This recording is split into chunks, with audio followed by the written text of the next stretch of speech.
following. अस्सलाम वालेकुम everybody. नहीं, गुड मॉर्निंग नहीं है, गुड इवनिंग हो रही है। गुड इवनिंग भी नहीं है, गुड आफ्टरनून चल रहा है।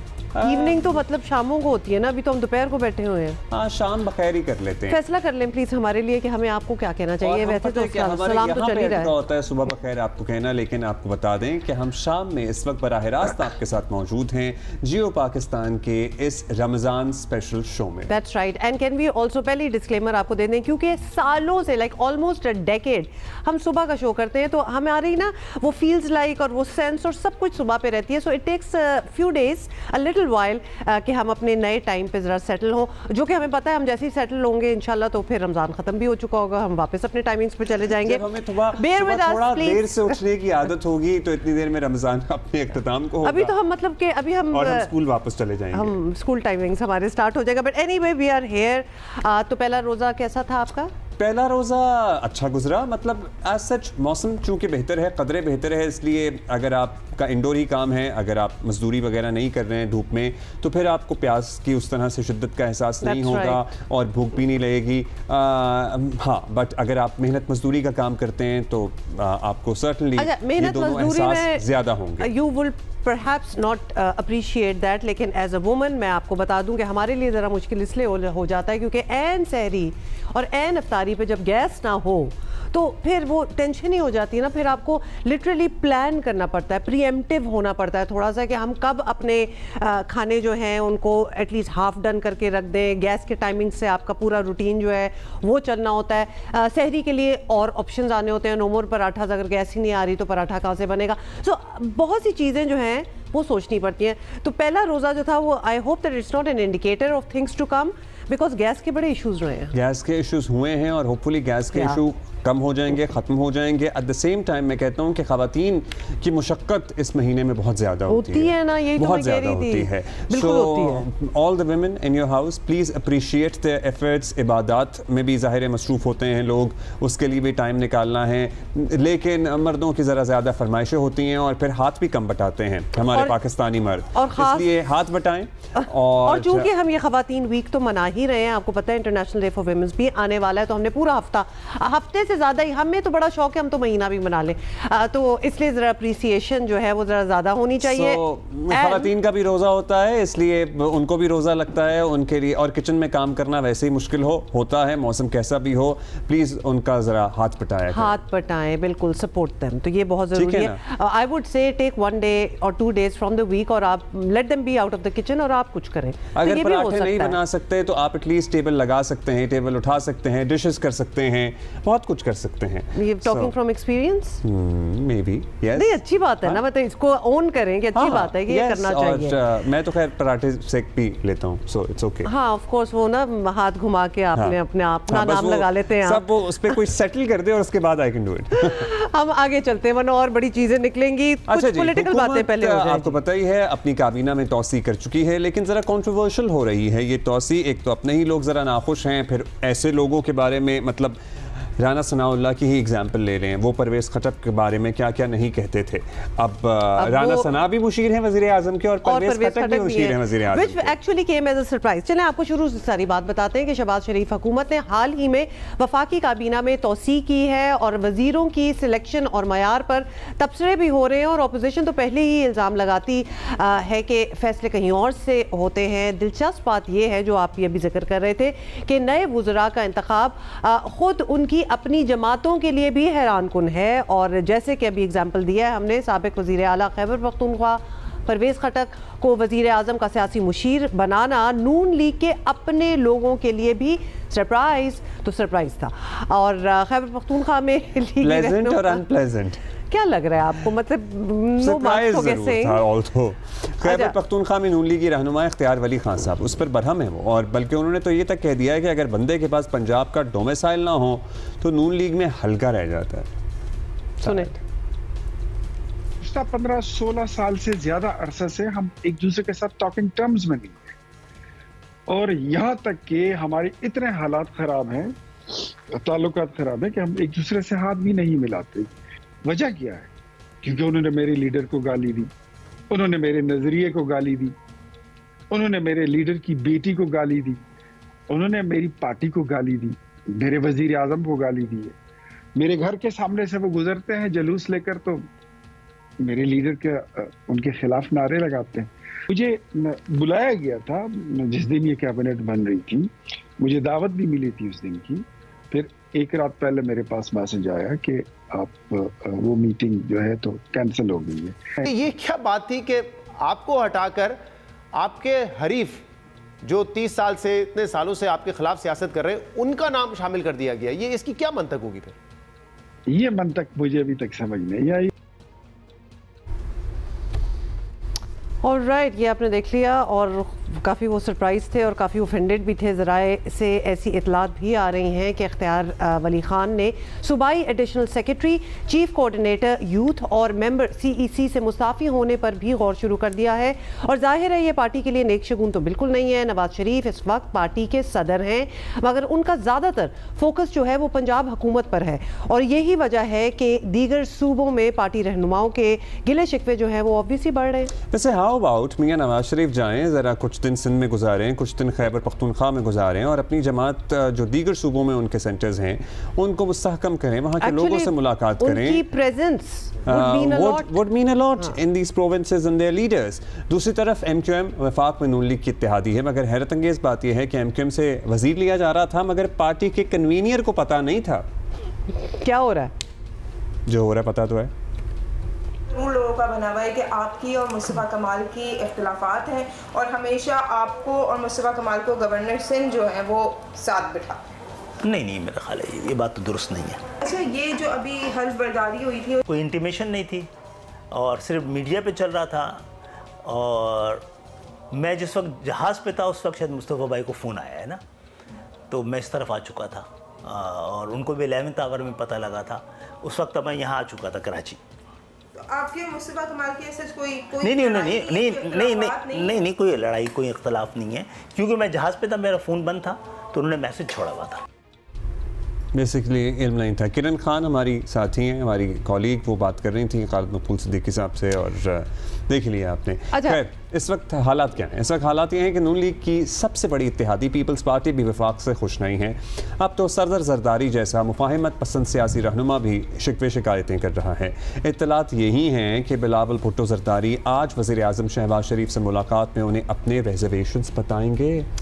अच्छा जी, और साथ ही आगाह तो कर ही देंगे अपनी रिजर्वेशन से। मुस्लिम लीग नून हुकूमत तो ऑब्वियसली ज़रूर कर रही है, हाँ, मगर लगता है कि सियासी लिहाज से पार्टी को अगर मुतहरक रखना है तो ना सिर्फ नवाज शरीफ को पंजाब से बाहर निकलना पड़ेगा, जिस तरह की अभी हम ये एडवाइस कर भी रहे थे कि हर सूबे में जाए ना, सजेस्ट कर रहे थे, मुशीर हम भी थोड़े से बच जाते बल्कि पार्टी स्ट्रक्चर में भी बड़ी तब्दीलियाँ लाना होगी। ये सब कुछ हो जाए तो बड़ा बेहतरी आ सकती है, लेकिन what are the thoughts within the party ये पता करना जरूरी है और उसके लिए हमें ज्वाइन किया है सेनेटर तलाल चौधरी साहब। वफाकी वज़ीर ये भी नए इंडक्ट हुए भाई। अच्छा चलें, ठीक है। सो चौधरी साहब, शुक्रिया आपका। और सबसे पहले तो आपको मुबारक हो, आप काबीना में आ चुके हैं। बहुत से लोग और भी वज़ीर बनने थे लेकिन अब तक किसी को उसकी ड्यूटीज़ नहीं बताई गई हैं।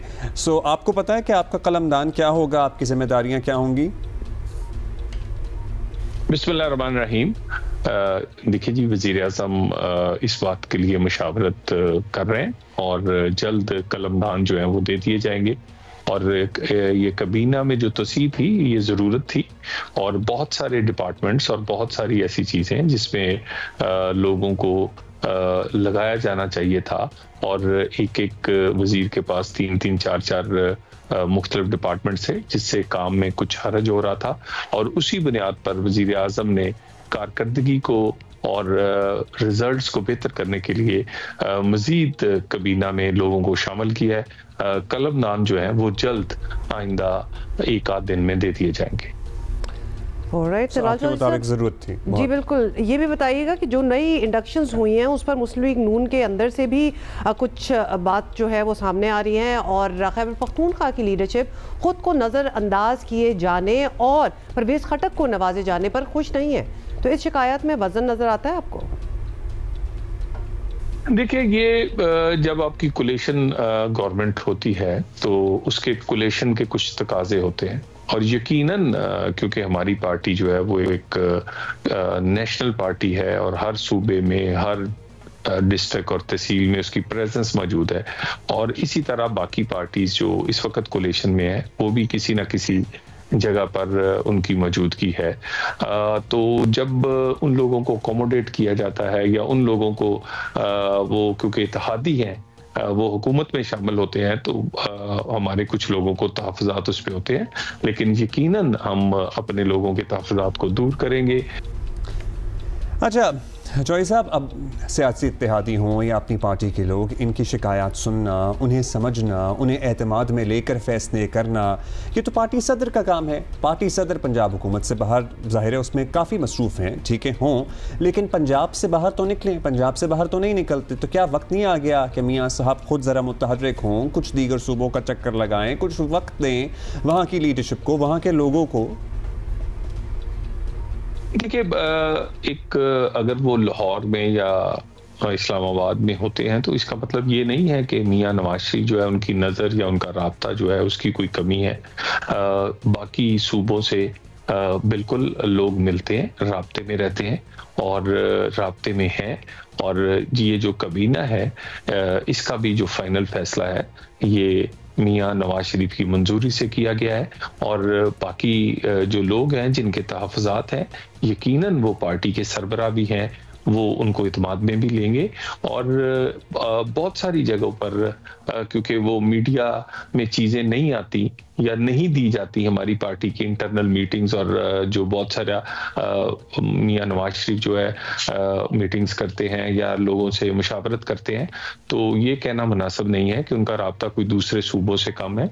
दूसरे सूबों से भी उसी तरह का ही राब्ता है। और आप कबीना में देख लें, हर सूबे से नुमाइंदगी मिली है और PMLN के लोगों को भी मिली है, दूसरी जमातों को भी। इस बात का ख्याल रखा गया है कि ये कौमी कबीना हो और इसमें तमाम सूबों की नुमाइंदगी जो है वो ज्यादा से ज्यादा।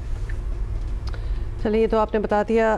चौधरी साहब अब ये भी बताइएगा कि एक और सवाल भी कल से काफ़ी गर्म है और सोचा आप हैं हमारे साथ तो आप ही से पूछ लें।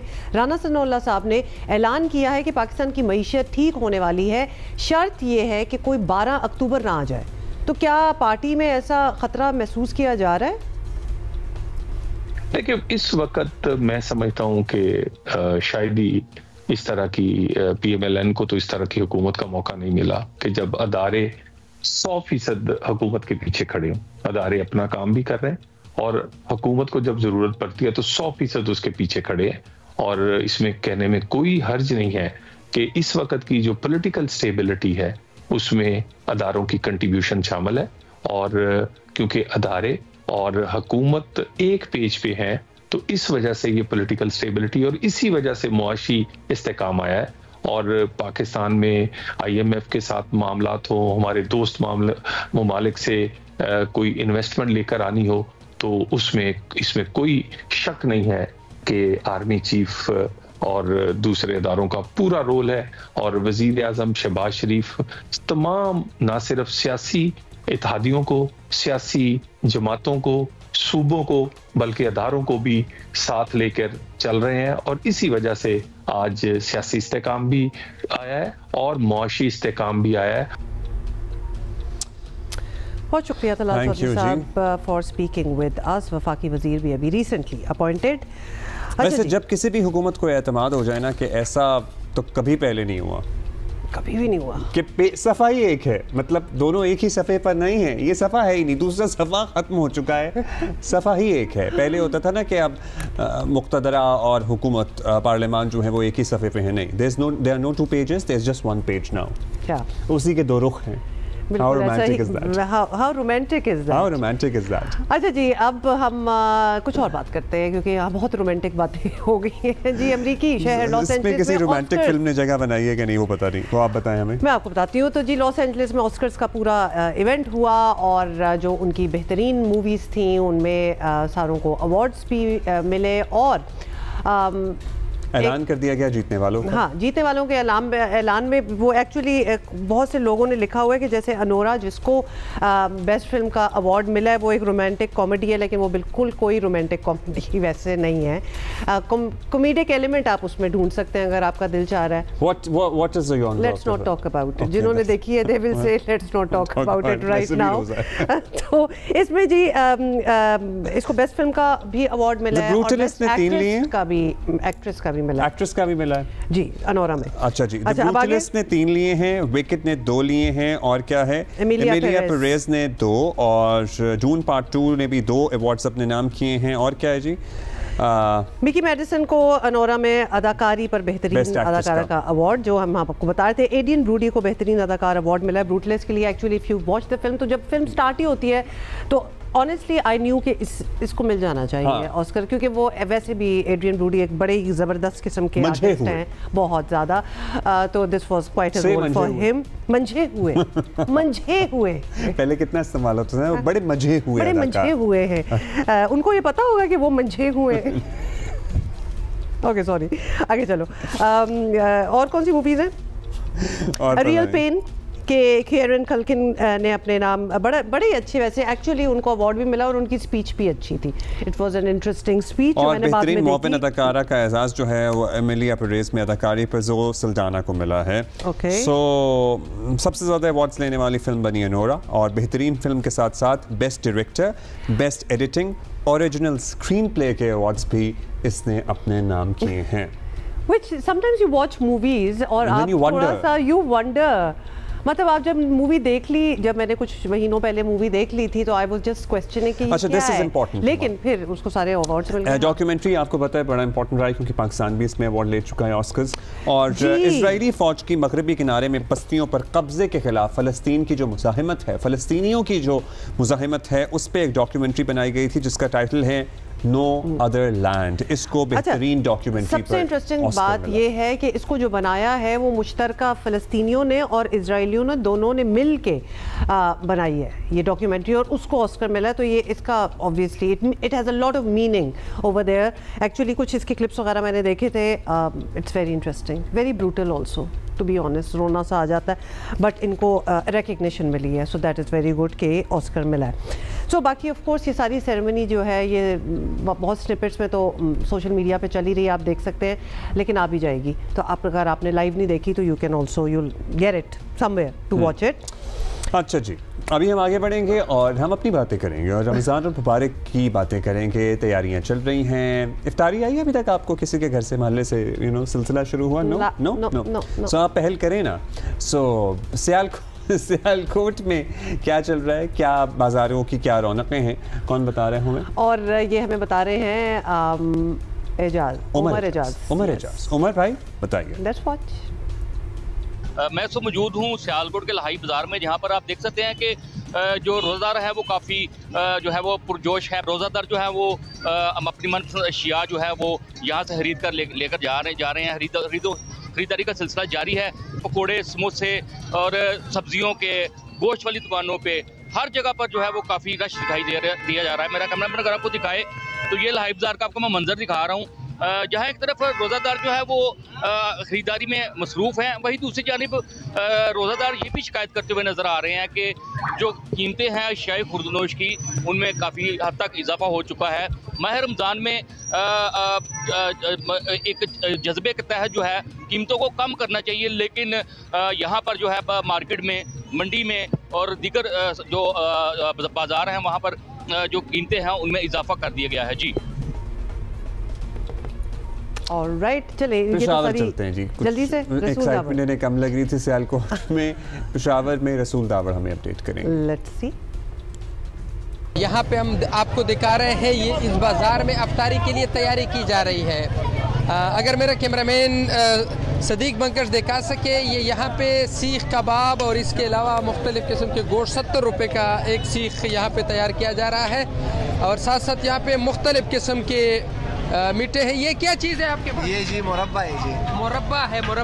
मुरब्बा भी लोग खाते हैं, बहुत लोग खाते हैं यकीनन। यहाँ पे ये मुरब्बा है। आगे चलते हैं, ये पाए हैं, बहुत बेहतरीन किस्म के पाए। कहा जा रहा है कि 200 रुपये तक का प्लेट मिलता है। आगे भी आपको लेकर चलते हैं।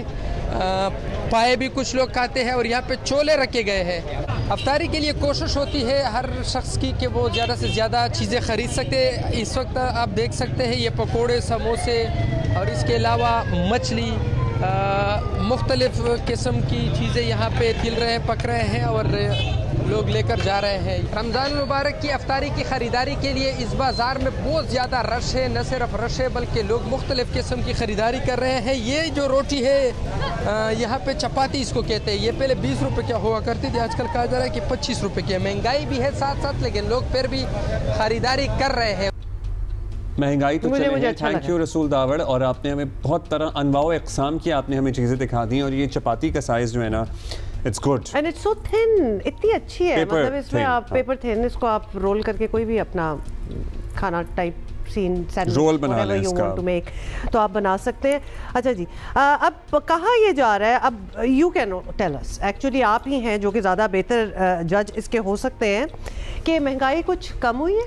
भाई इदारा शुमारियात तो कह रहा है कि महंगाई कम हुई है। मुल्क में महंगाई वज़ारत ख़ज़ाना की तवक्कुआत से भी कम हो गई है। फरवरी में महंगाई की शरह मज़ीद कम होकर 1.52% पर आ गई है। जनवरी 2025 में महंगाई की शरह 2.41 से थी। अब ये महंगाई बढ़ने की शरह है या महंगाई, सो ये है सूरत हाल। लेकिन केले तो 300 रुपये दर्जन है।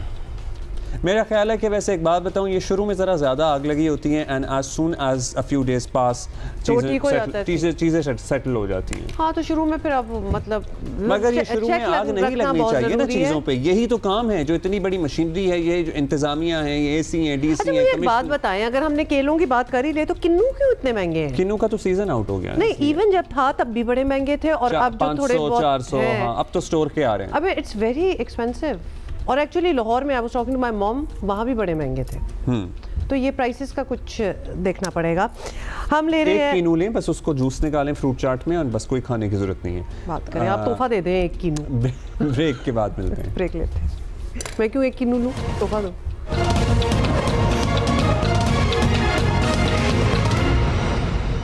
अच्छा, ये अब हम जिक्र करते रहते हैं और करते रहेंगे जब तक चीज़ें कुछ बेहतर नहीं होती। पाकिस्तान एक मामले में आपको बताएं कि बड़ा ही बदकिस्मत रहा है, और वो कि 1000 कोशिशों के बावजूद हम पोलियो से जान नहीं छुड़ा पाए।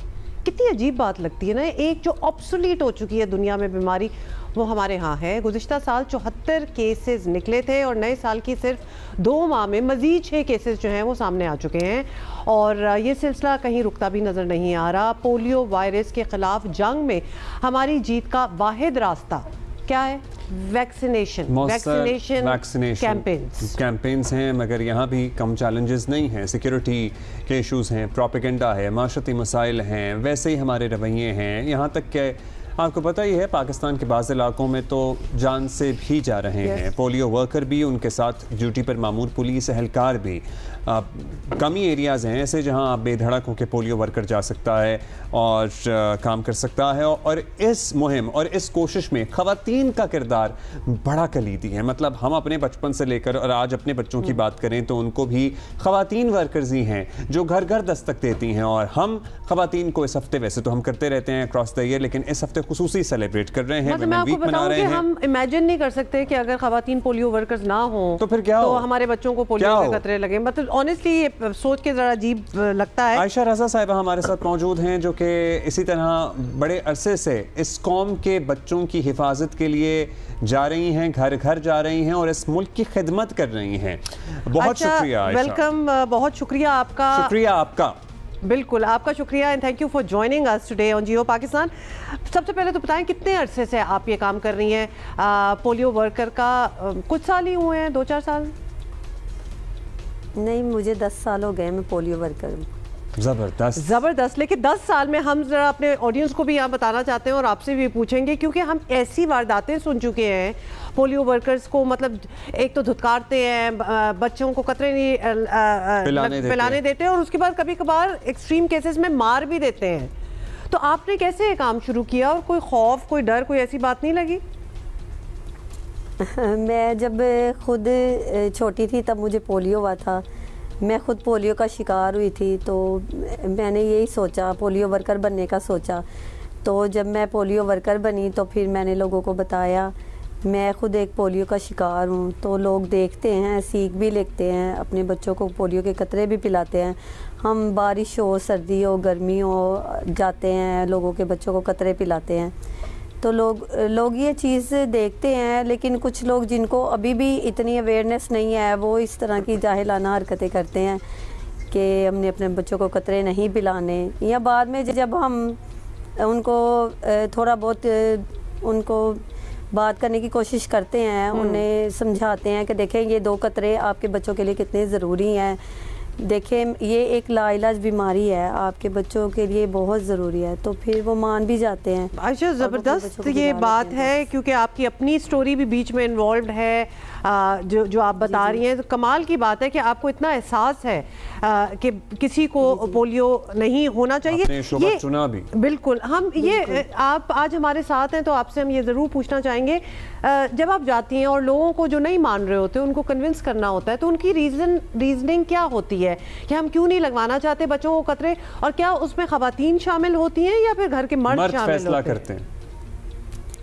घर के मर्द भी उसमें शामिल होते हैं, यही कहते हैं कि जी ये अच्छे नहीं है, ये हमारे बच्चों के लिए नुकसानदा है, लेकिन ये आपके बच्चों के लिए नुकसानदा नहीं है, ये आपके बच्चे के क़ुव्वत मदाफ़क़त को बढ़ाती है, ना कि कम करती है। एक वैक्सीनेशन जो है, जब आपके बच्चे के अंदर मौजूद होगी तो वो किसी भी वायरस से लड़ सकता है। हम उनको यही समझाते हैं कि ये 2 कतरे आपके बच्चे की ज़िंदगी। ज़्यादातर लोग समझ जाते हैं या फिर ज़्यादातर नहीं समझते?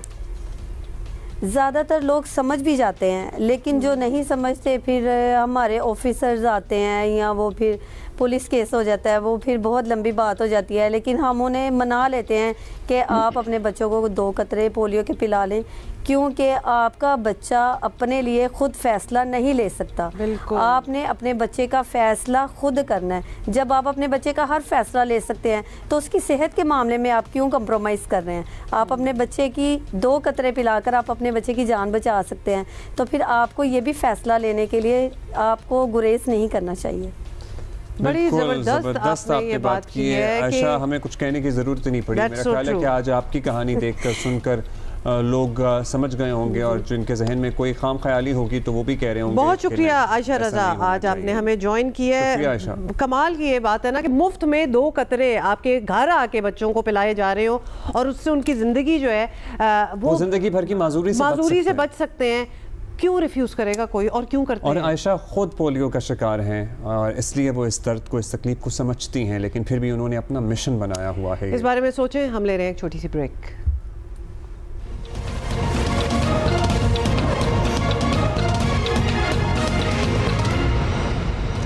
वेलकम, क्या हाल है आपका? अच्छा, कहीं सहरी और रफ्तार के औकात में गैस गायब है, और कहीं ट्रैफिक जैम की वजह से शहरी परेशान है, और कराची में पानी के शदीद बहरान ने लोगों की ज़िंदगी मुश्किल बना रखी है।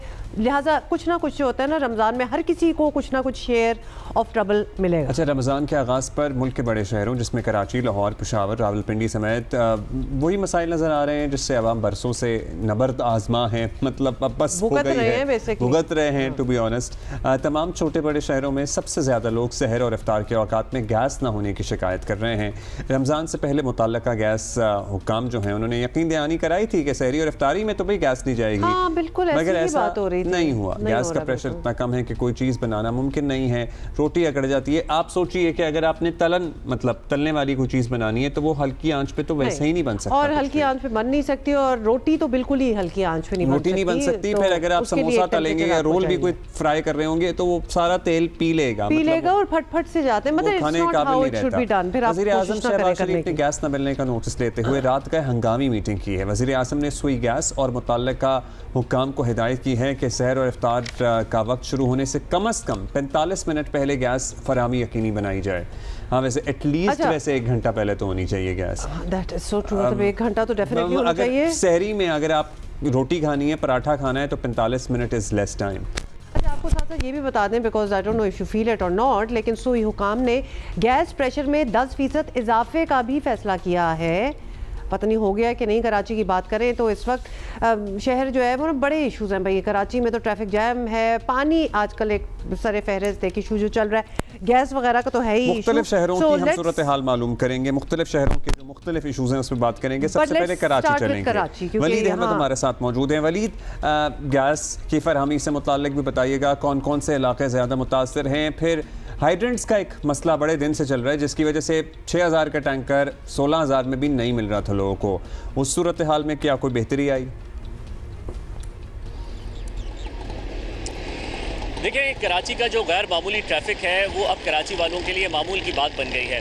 लेकिन रमज़ान में क्योंकि दफातर की जो टाइमिंग है वो तब्दील हुई है, इसलिए जो ट्रैफिक हमें 5 या 6 बजे नज़र आता था, अब वो ट्रैफिक 3, साढ़े 3, 4 बजे से ही शुरू हो जाता है। ताहम इस वक्त क्योंकि अभी लोगों ने शॉपिंग शुरू नहीं की है, लोग ज़्यादा घरों से बाहर नहीं निकल रहे हैं, तो 15 रमज़ान के बाद ट्रैफिक मज़ीद ज़्यादा होगा, उसमें मज़ीद इजाफा होगा। अगर बात की जाए गैस की, तो जो शेड्यूल जारी हुआ है गैस का, उसमें हुक्काम ने यह बताया कि रात 3 बजे गैस आएगी, सुबह 9 बजे तक रहेगी, दिन 3:30 बजे से गैस आएगी, रात 10 बजे तक रहेगी। लेकिन कराची के मुतादिद इलाकों में सूरत हाल इससे बिल्कुल मुख्तलिफ है। सहरी और इफ्तारी में लोगों को शदीद मुश्किलात का सामना है, जिसके सबब जो सिलेंडर भरवाना पड़ रहा है, और जाहिर है सिलेंडर 270-280 रुपये फ़ी किलो के हिसाब से गैस मिल रही है, तो काफ़ी ज़्यादा मसला है। अगर बात की जाए पानी की, तो ये कोई नया मसला नहीं है कराची वालों के लिए, अरसा दराज से इस मसले का सामना है। लेकिन अब क्योंकि तलब बढ़ जाती है रमज़ान में पानी की, तो जो 5000 वाला टैंकर था वो पहुंच गया है 6000 पर, और जो टैंकर मिल रहा था 3000 रुपये का, वो फ़रोख्त हो रहा है 5000 रुपये का। और चाहे वो कोरंगी हो या सुरजानी टाउन हो, न्यू कराची हो, औरंगी टाउन हो, मुतादिद इलाके ऐसे हैं जहाँ पर पानी नहीं है। और सबसे अहम बिजली, हमेशा हम रोना रोते हैं बिजली का, लेकिन रमज़ान में तो कम से कम ये होना चाहिए कि बिजली की कुछ लोड शेडिंग कम हो। लेकिन कराची के मुतादिद इलाकों में 10 से 12 घंटे की लोड शेडिंग हो रही है। न्यू कराची, कोरंगी, औरंगी टाउन, बल्दिया, लाइन्स एरिया, इसी तरह जो मुतादिद इलाके हैं कराची के, वहाँ पर 10 से 12 घंटे की लोड शेडिंग हो रही है, जिसके सबब शहरी काफ़ी परेशान नज़र आते हैं। बहुत शुक्रिया जी आपने वलीद, आपने हमें बड़े इश्यूज एक्चुअली जिन पे हमने जिक्र नहीं किया था, but you are very right, जैसे कि लोड शेडिंग, कुछ इलाके हैं वहाँ वाकई देर इज़ मतलब कि इम्पोर्टेंट जो ये सहरी इफ्तारी टाइप औकात में तो खैर बिजली होती नहीं है, वैसे भी नहीं होती, तो ये भी एक बहुत बड़ा इशू जो है चल रहा है। और शहाब उमर हमें क्वेटा की सूरत क्योंकि गैस के इश्यूज एक्चुअली उधर भी हैं। जी शहाब बताइएगा। आज ही रमज़ान और मुबारक शुरू होता ही क्वेटा के शहरियों को मुख्तलिफ मसाइल का सामना करना पड़ रहा है। इफ्तार और सहरी के दौरान जो गैस प्रेशर में कमी और गैस की जो लोड शेडिंग है, उस हवाले से जो सार्फिन हैं उन्हें इफ्तार तैयार करने में और खाना पकाने में काफ़ी मुश्किलात का सामना है। और यही सूरत हाल बिजली के हवाले से भी है। मुख्तलिफ औकात कार में बिजली की लोड शेडिंग की वजह से जो सार्फिन हैं उनको काफ़ी मसाइल का सामना है। एक और मसला क्वेटा के शहरियों को है, जो पानी का मसला है वो मुस्तकिल मसला बन चुका है। शहर के मुख्तलिफ इलाकों में रमज़ान का महीना है, पानी का इस्तेमाल बढ़ जाता है। इस हवाले से जो शहरी हैं वो निजी वाटर टैंकर से 2000 रुपये से 2500 रुपये तक फ़ी टैंकर पानी मंगवा कर इस्तेमाल करने पर मजबूर हैं। और इसके अलावा जो ट्रैफिक का मसला है क्वेटा शहर में, ख़ास तौर पर इफ्तार के दौरान शाम होते ही जो शहरी हैं ख़रीदारियों के लिए सड़कों पर निकलते हैं, और जो शहर की जो तंग सड़कें हैं, गलियाँ हैं, और यहाँ पे हमने देखा है कि जो ट्रैफिक का जाम है वो मामूल बन गया है। और इस हवाले से जो सार्फिन को कई मिनट तक या घंटों तक सड़कों पे ट्रैफिक का जो रवानी है वो बरकरार रखने में मुश्किलात पेश आता है। और जो सार्फिन हैं उन्होंने मुतालिका जो महकमे हैं उनको काम से ये मुतालबा किया है कि जो इस तरह के जो मसले हैं, ख़ास तौर पे जो रमज़ान के दौरान ये मुस्तकिल मसले बन चुके हैं, इनके हल के लिए पूरे इक़दाम करें। ट्रैफिक तो होती है भाई, we all know we are living here, इफ्तारी में पर्टिकुलरली जाहिर है रश होता है। ऑब्वियसली ट्रैफिक के इश्यूज ही चल रहे हैं, तो क्यों ना पेशावर से भी आपको बताएं, क्योंकि वहाँ भी ये बहुत बड़ा इशू है। और हमें बता रही हैं रूबा इब्राहिम।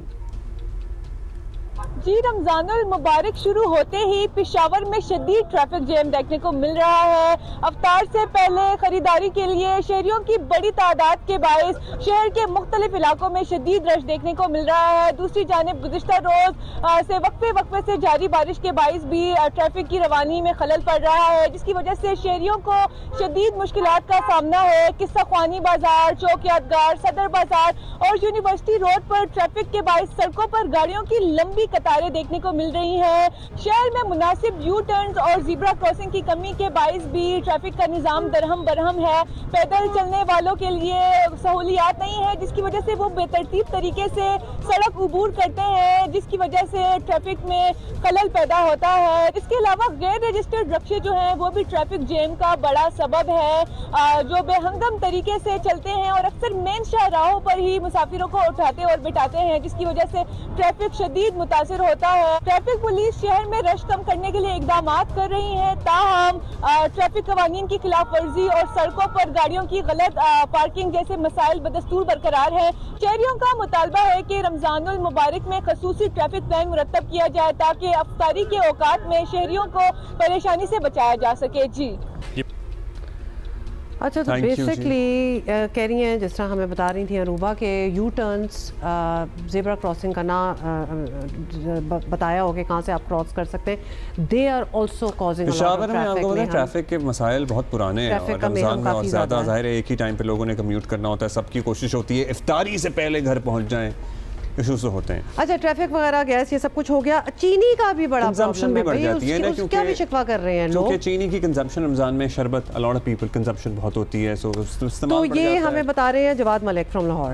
महंगाई भी इस वक्त रमज़ान का आगाज़ हो चुका है, आज दूसरा रमज़ान है। हम देख रहे हैं कि बाज़ार में जो खाने पीने की अशियाँ हैं उसमें हम देख रहे हैं कि खासा इजाफा देखने में आया है। ख़ास तौर पर अगर चीनी की बात करें, घी की बात करें और मसालों की बात करें तो इनकी कीमतें हम देख रहे हैं कि गुज़श्ता 1-1.5 माह में जो बढ़ती हुई जा रही थी, 1-2 रोज़ में उसमें मज़ीद इजाफा हो चुका है। पंजाब हुकूमत की इसमें हम देख रहे हैं कि ख़ास तौर पर ज़िली गवर्नमेंट की इसमें अमल दखल हमें नज़र नहीं आ रहा, कोई मैकेनिज़म नज़र नहीं आ रहा।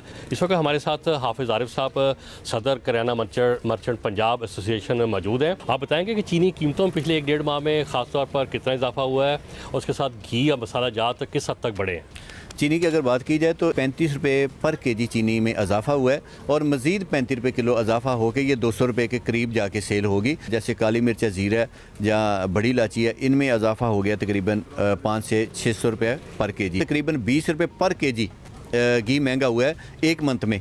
जो घी 530 वाला था अब वो 550 में हो चुका हुआ है। उनका यही कहना है कि हमारे मुल्क पे ये बड़ा ही अलमिया है, अफसोसनाक बात है कि जो सारा बोझ है वो कंज्यूमर उठाता है। चीनी को मैंने पूछा रेट, एकदम से 160 रुपये किलो चली गई है। चीनी को तो हम हाथ लगा ही नहीं सकते हैं ना, जैसा कि रमज़ान है सबसे ज़्यादा चीनी का इस्तेमाल किया जा रहा है, तो घी भी एकदम से 100 रुपया बिल्कुल ज़्यादा बढ़ा दिया गया है उन्होंने।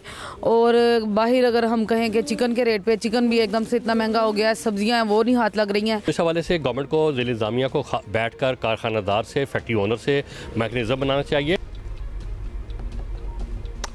तो अभी जो हम गैस जवाब से मिलकर भी स्ट्रेस बढ़ जाता है मुझे लगता है महंगाई सीरियसली। लेकिन खैर हमने गैस, वाटर, ट्रैफिक जैम, पता नहीं क्या क्या बातें कर रहे थे, चीनी को भी बीच में डालने हैं। बहुत सी चीज़ें जो हैं वो या मिल नहीं रही या फिर बहुत महंगी हैं। गैस तो आपको पता है ना, it's nowhere in sight, और पानी के हमारे कराची के इश्यूज़ हैं। लेकिन इस सब को साइड पे रख दें, एक हैप्पी बर्थडे हमने करना है। और आज पाकिस्तान क्रिकेट टीम के साबिक कप्तान और साबिक चीफ सेलेक्टर इंज़माम उल हक की सालगिरह है। हैप्पी बर्थडे जी इंजी भाई। और मुल्तान में पैदा हुए ये, और 1991 में वेस्ट इंडीज़ के ख़िलाफ़ एक रोज़ा बैनुल-अक़वामी मैच खेलकर करियर का आगाज़ किया।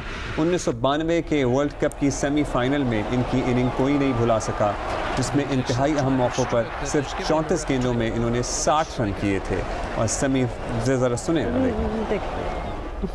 मुझे रोना आ रहा है विजुअल से, मतलब वो इसके बाद भी we have seen some glorious moments. I know, लेकिन मैं उसका प्रिंट भी जो हमें छोटा सा नज़र आ रहा था ना 1990 का, तो बहुत ही पीछे चले गए। और अंपायर तो पूरे सूटेड बूटेड एक अंकल लग रहे थे। इसके बाद हम एक T20 वर्ल्ड कप जीते हैं और चैंपियंस ट्रॉफी जीते हैं। अगर अच्छा जी, इंदी भाई को हमारी तरफ से और जियो पाकिस्तान की तरफ से बहुत बहुत हैप्पी बर्थडे। ओके जी, मूविंग ऑन। अब हमें ज़रा रमज़ान की मजीद तैयारियाँ, आपको पता है ना रमज़ान के पहले कुछ दिन तो बंदा इसी डेज में होता है कि कौन कहाँ क्या खा रहा है और आइडियाज़ चाहिए होते हैं। तो हम बहुत से शहरों को कल से आपको लेके जा रहे हैं। आज हम कहाँ जा रहे हैं? चकवाल। नाइस। चकवाल में रेवड़ियों के अलावा क्या खा रहे होंगे लोग? मोहम्मद अली आवान। रेवड़ियों का मौसम खत्म हो गया तकरीबन। रेवड़ियाँ हमेशा मिलती हैं, मौसम नहीं होता। यू डोंट नो, सो मोहम्मद अली आवान साहब आप बताएं जी। आज बिल्कुल माह सियाम जिसमें अहलियान इस्लाम रहमतें और बरकतें तो समेटते ही हैं, तो दूसरी जानिब रोज़ेदार जब सुबह सैरी करते हैं तो उसके बाद पूरा दिन गुजारने के बाद जैसे ही अफ्तार का वक्त करीब आता है तो जहां घरों में ख़वातीन घर के अंदर अफ्तार दस्तरखान को सजाने के लिए मुख्तलिफ़ अनवा व इक़साम के पकवान तैयार करती हैं, तो वहीं पर मर्द हज़रात शाम के औकात में बाज़ारों में अफ्तारी के लिए ख़रीदारी करते हुए दिखाई देते हैं। मैं इस वक्त मौजूद हूँ ये चकवाल का कदीम तरीन छप्पड़ बाज़ार है, जहाँ पर इस वक्त शहरी बड़ी तादाद में अफ्तारी का सामान ख़रीदते हुए हमें दिखाई दे रहे हैं। कोई शहरी यहाँ से खजूरें ले रहे हैं, कोई फल फ्रूट, कोई दही भले, खीर, फ्रूट चाट। इसके साथ साथ जो अफ्तार दस्तरखान की जो जीनत है, समोसे, पकौड़े, कचौरियाँ, उनकी जो स्टॉल्स हैं वहाँ पर भी हमें खासा रश दिखाई देता है। दूसरी जानिब जो शहरी हैं वो रमज़ान के महीने में अशिया खुर्द-ओ-नोश के महंगे होने का भी शिकवा करते दिखाई देते हैं। शहरियों का ये कहना है कि हुकाम को चाहिए कि वो ख़ुसूसन माह सियाम में अशिया खुर्द-ओ-नोश की कीमतों में कंट्रोल रखें। जी अच्छा, आई हैव नेवर हैड, बहुत बहुत शुक्रिया, आई हैव नेवर हैड ये पूरा अंडा और उसका पकौड़ा, मतलब पूरा अंडा होता है और उसके ऊपर वो कोटिंग और उसको फ्राई कर लो। यहाँ बन रहे थे ना उबले हुए अंडे पे बेसन का कोट होगा या क्रम्स होगा, उसके बाद उसको हाँ, but what's the idea behind it? मतलब उबला हुआ अंडा तो उबला अंडा तो वैसे ही ठीक है, बस उसको क्रमी करने के लिए, क्रिस्पी करने के लिए। Have you ever been to Chappad Bazaar in Chakwal? Yes, of course. She has. And for all the Chakwalis who are watching me right now, do you remember Kaane ke samosa? Those were like the amazing samosas, and I wonder कि अब क्या scene है उधर, but बड़े आला समोसे होते थे। अच्छा जी, अब सखर ले चलें हमें। आप इस तरह के नाम नहीं रख सकते, ज़माना बदल गया है। नहीं, I'm sure he did not mind that, क्योंकि नाम ही उसका ये था। अच्छा, anyway, अभी हम जाएंगे कहाँ? हम सखर जाएंगे। हमारे दोस्त हैं यासिर फारूकी और वो हमें बता रहे हैं कि सखर में क्या लवाजमात हैं, क्या तैयारी है। Let's watch. ये बिल्कुल रमजान शुरू होने के साथ ही सखर में भी मुनाफाखोर और जफीरा अंदोज सरगर्म हो गए हैं, जिनकी जानिब से मनमानी कीमतों पे मुख्तलिफ अशिया फरोख्त की जा रही हैं। ताहम ऐसे में जिला इंतजामिया भी मुतहर्रिक नजर आ रही है, जिसकी जानिब से घंटाघर चौक पे शिकायती कैंप कायम किया गया है।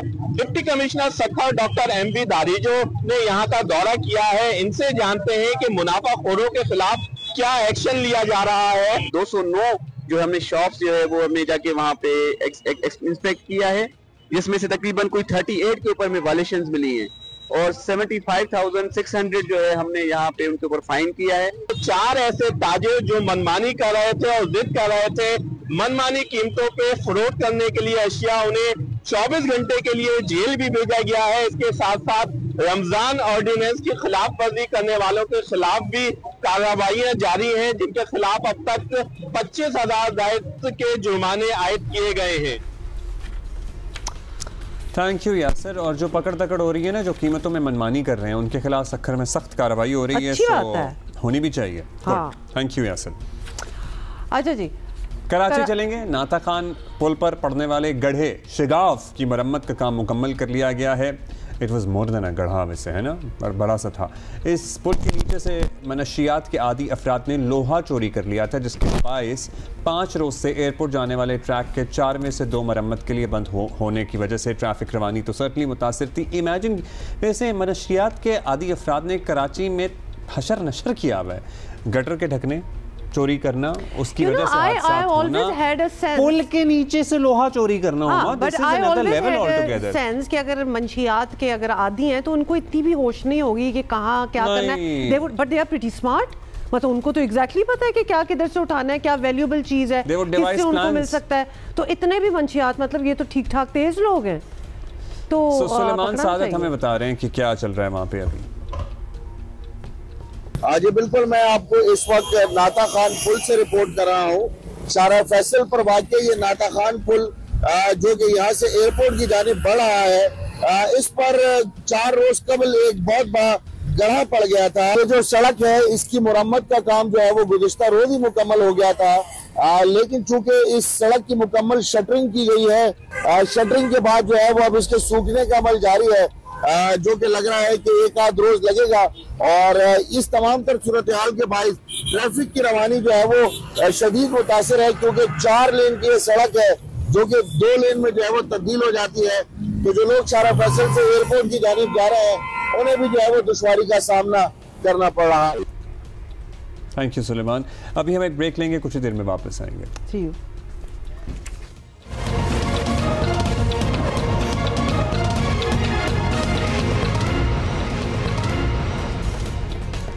बाय।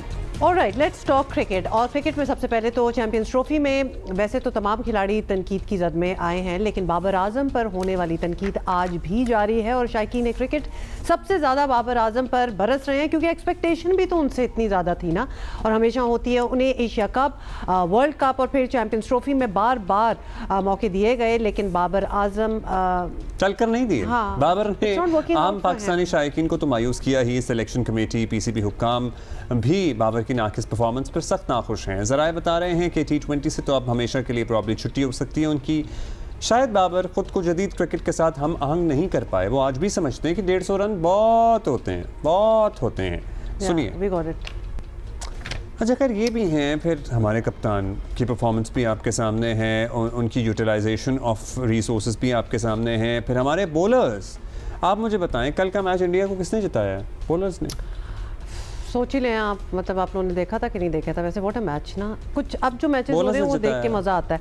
अच्छा, पाकिस्तान टीम ने, coming back to Pakistan team ने 12 मार्च को न्यूजीलैंड रवाना होना है, जहां वो 5 T20 और 3 वनडे मैचेस की सीरीज़ खेलेगी। और ज़राए बता रहे हैं कि ये बात बिल्कुल क्लियर है कि बाबर आजम को T20 स्क्वाड में शामिल नहीं किया जाएगा, जबकि वनडे स्क्वाड में भी उनकी शमूलियत जो है वो मुश्किल है। या it remains to be seen कि वो होंगे कि नहीं होंगे। लगातार नाकामियों ने बाबर को भी कहीं ना कहीं परेशान ऑब्वियसली कर रखा है, दिल बहलाने के लिए। नहीं भाई, वो खुद कह चुके हैं कि भैया मुझे आजकल भाइयों, साथियों, क्रिकेटर्स, दोस्तों के साथ पैडल खेल रहे हैं वो, जिसकी तस्वीर भी सामने आई हैं। जरूर खेलें, कोई बुराई नहीं है। और क्रिकेट के कई रिकॉर्ड्स उनके पास मौजूद हैं, लेकिन लगातार ख़राब परफॉर्मेंस से सिलेक्शन कमेटी से लेकर हर पाकिस्तानी ज़रा उनके बारे में डाउटफुल हो गया है। दूसरी तरफ बाबर के तरफदारों का कहना है कि बाबर आजम का बैड पैच चल रहा है। Okay, stop. We are going to ask कि बैड पैच को कब तक आप बैड पैच कहेंगे? तो बहुत ही बड़ा बैड टाइम गुजर रहा है उनका, मतलब तो ये पैच से इंसान फिर आगे चला जाता है ना, ये अभी पैच से आगे नहीं गए। सिकंदर बख्श हमारे साथ हैं, अब्दुल माजिद भट्टी साहब हमारे साथ हैं। पहले तो भट्टी साहब, क्या ये शोर है कि ये जो अब न्यूजीलैंड वाला जो टूर आ रहा है उसमें बाबर नहीं होंगे, आइदर ODI और T20 में? देखिए हुमा, अब्दुल्ला, बहुत शुक्रिया आप दोनों का। और खबर यह है कि सैटरडे को पाकिस्तान क्रिकेट बोर्ड के जो चेयरमैन है मोहसिन नकवी, उन्होंने सिलेक्शन कमेटी के साथ एक तवील मीटिंग की लाहौर में। उसमें कुछ पॉलिसी डिसीजंस हो गए हैं जिनका अनाउंसमेंट अब बाकी है। फैसले ये हैं कि एक तो पाकिस्तान तीनों फॉर्मेट्स के लिए बिल्कुल सेपरेट टीमें बना रहा है और वही प्लेयर उस फॉर्मेट में खेलेंगे जो उस फॉर्मेट में फिट होते हैं। अब ये वक्त बताएगा कि कौन किस फॉर्मेट में फिट हो भी सकता है या नहीं हो सकता। जो आपका सवाल है रिगार्डिंग बाबर आजम, तो T20 के बारे में काफी उन्होंने बड़े फैसले किए हुए हैं, जिसका अनाउंसमेंट देखें कब होता है। उसके मुताबिक बाबर आजम, शाहीन शाह अफरीदी, नसीम शाह, मोहम्मद रिजवान और हारिस रऊफ, ये पांचों जो अभी तक की आज तक की इत्तलात हैं कि ये पांचों पाकिस्तान के T20 स्क्वाड में शामिल नहीं होंगे। तो हारिस तो कहते हैं स्पेशलिटी उनकी T20 है, वो तो हैं ही T20 के प्लेयर। देखें, अब हारिस ने अब्दुल्ला अंडर परफॉर्म तो किया है ना, उन्होंने भी मायूस किया है, लेकिन जो सबसे बड़ी तब्दीली मेरा ख्याल में वनडे की परफॉर्मेंस पर, अब हम T20 का कप्तान भी चेंज करने जा रहे हैं।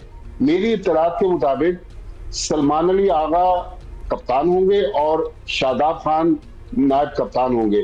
फौरी तौर पर वैसे तो शादाब खान कहां से आ गए वापस? शादाब के वापस आ रहे हैं इसमें।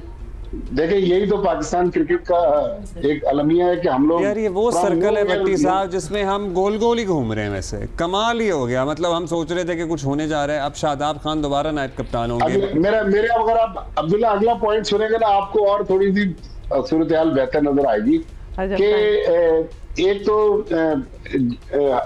आकिब जावेद के हवाले से, ये आकिब जावेद का आखिरी असाइनमेंट था, चूंकि टीम ने फौरन रवाना होना है। शायद आकिब जावेद न्यूजीलैंड के टूर तक भी कंटिन्यू करे, लेकिन उसके बाद फिर फुल टाइम पाकिस्तान जो कोच बनाने जा रहा है उसमें सकलैन मुश्ताक और अब्दुल रज़ाक, इनके नाम अंडर कंसिडरेशन है। अब अल्लाह बेहतर जानता है कि किसके नाम कुर्रा फाल निकलता है, लेकिन ये अपडेट्स हैं जो मैंने आपसे शेयर किए। सकलैन मुश्ताक के दामाद जी, सकलैन मुश्ताक के ये भट्टी साहब बताएंगे ना? जी दामाद हैं। दामाद ही हैं। जी ओके, वो होंगे वाइस कप्तान और वो होंगे कोच भी। आज ये सारी खबर भट्टी साहब आपने हमें दे दी है। अब जरा सिकंदर आप बताएं कि बात तो वहीं आ गई, लिटरली वही नाम घूम घूम के, there is nothing new in it. What ji Sikandar आप ही से पूछ रहे हैं कि क्या इसमें कुछ भी नया नहीं है, हम क्या चेंजेस ला सकते हैं? एक नाम पे हम जरा हैरान हैं, बाकी तो मैं भी कुछ नया हूं अभी तो जरा, मगर क्या थॉट प्रोसेस है इसके पीछे वो भी, और हमारी इतनी लंबी तमहीद। सिकंदर बाबर आजम का बैट पैच कब खत्म होगा ये भी बता दीजिए। पैच है या बस अब हो गया, ज्यादा एक्सटेंड हो गया है, पाथवे बन गया है? देखो अब्दुल्ला, मैंने अपनी जिंदगी में बड़े बड़े प्लेयरों पर बैट पैच आते हुए देखा है। अब उसमें ज़हीर अब्बास जैसे, मुझे तो आवाज आ रही है, आपको आ रही है? जी आ रही है, जी बिल्कुल आ रही है। हाँ, तो ज़हीर अब्बास जैसे बड़े प्लेयरों के भी मैंने देखो बैट पैच होते हुए देखा है। अब मैं आपको क्या बताऊं, मिसाल देता हूं कि इंडिया ने मेट शो के कोहली भी जाके फर्स्ट क्लास खेले, रोहित शर्मा भी जाकर खेले। हमारे वाले जो बाबर आजम थे वो अपनी जो क्लिप्स डाल रहे थे या उनके जो मैनेजर क्लिप्स डाल रहे थे, वो स्विमिंग पूल पे स्विमिंग करते हुए, एक्सरसाइज करते हुए। कम ऑन, आपके पास बैट पैच आया हुआ है, आप जाके डोमेस्टिक क्रिकेट खेले। मुझे आज तक याद है कि ड्रेसिंग रूम में ज़हीर अब्बास बहुत परेशान थे, तो आसिफ, इकबाल और मुश्ताक और मोहम्मद वगैरह जो बहुत बड़े अपने ज़माने के हैं, हो सकता है आप उन्हें कहें ये 1980 के नहीं थे प्लेयर या 1970 के थे, उन्होंने कहा जाओ अपनी बी टीम से खेलो, जाओ अपने क्लब से खेलो, ताकि आपके जब बल्ले पे 100 रन लगते हैं ना, चाहे वो क्लब के खिलाफ क्यों ना हो, तो आपको कॉन्फिडेंस आता है और उस कॉन्फिडेंस को लेके आप बढ़ते हैं। ये लड़के जो हैं एक्सरसाइजेस की तस्वीर डाल रहे हैं। और एक जो बड़ा कॉन्सेप्ट, गलत कॉन्सेप्ट है, वो है जिम का, कि लोग दे दबा वेट उठा रहे हैं। वेट नहीं उठाया जाता, वेट ट्रेनिंग होती है, वेट लिफ्टिंग नहीं होती। इनको पता नहीं किसने इस राह पे लगा दिया, और हर शख्स अपनी तस्वीरें छाप रहा है। मैं नाम नहीं लेना चाहता किसी का, वो हर शख्स जो है वो अपनी तस्वीर छाप रहा है कि मैं वजन उठा रहा हूं, मैं ये एक्सरसाइज। नहीं, आप ग्राउंड में जाएं, ग्राउंड में जाके करें। तो अभी बाबर आजम को चाहिए कि ब्रेक ले ले, वो बहुत बड़ा प्लेयर है, उसकी बहुत अच्छी परफॉर्मेंसेस है।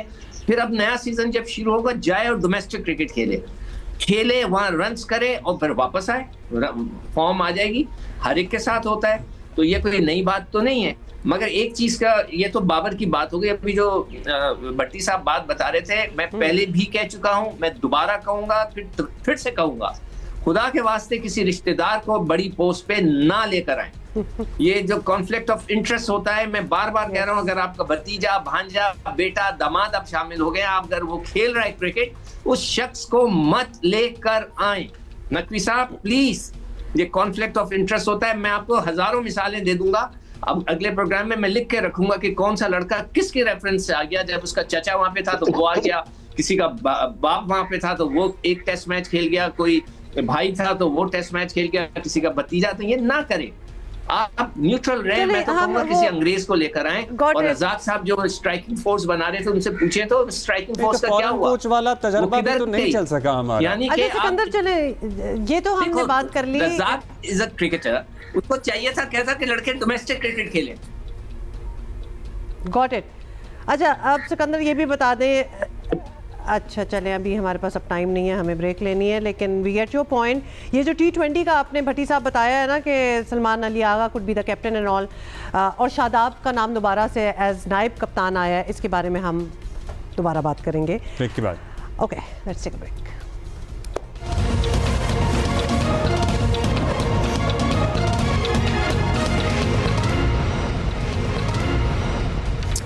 आपको बताएं कि पाकिस्तान समेत दुनिया भर में आज कौन सा दिन मनाया जा रहा है? जंगली हयात का दिन मनाया जा रहा है, और ये दिन मनाने का मकसद जंगली हयात का तहफ़्फ़ुज़ और उनके तेज़ी से बढ़ते हुए शिकार को रोकने के लिए अमली इक़दामात करना है। और इस साल का मौजू क्या है?